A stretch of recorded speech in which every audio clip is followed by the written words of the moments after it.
This is a fascinating topic I've been meaning to do a video on. It completely changes the way you think about food, and many foods that only exist today thanks to technology.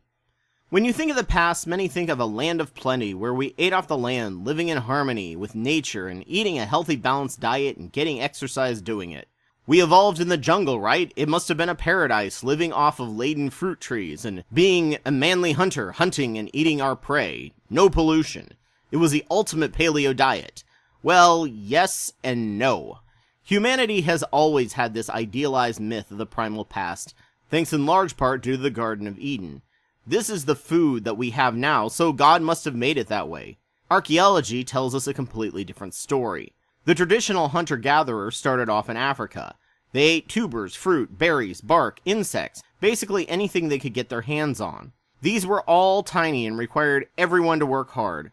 Calories were limited along with carbs, fats, salts, and sugars, so our brains evolved to prefer these the most. The amount of calories required to feed one person only grew on around 1 acre of land per person, so there was a lot of infanticides or abort of herbs to keep the population low. It only took usually around 4 hours to feed yourself and maybe a vulnerable person in the tribe, but without long-term storage methods beyond maybe a few months to get you through the dry season, there was little point to collecting more than you could eat.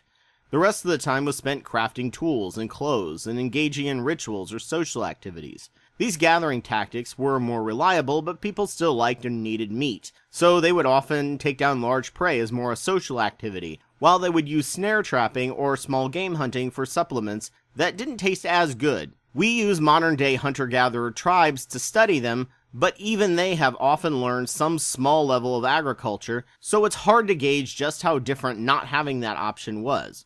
We did eat grains, unlike what the paleo movement might say, but it was always food of last resort during famine season. Poor people in Africa will spend a whole day during famine or a dry season collecting grains from grass, just enough to get enough to make porridge so they won't starve.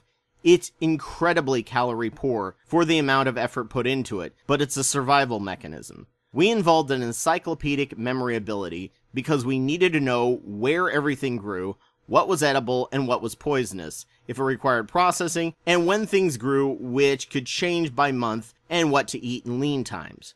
We migrated and traveled based on the seasons and where we knew water and food would be, while avoiding other groups' territories to reduce conflict unless desperation became too much. We also followed the animals, as we were not only gatherers, but hunters.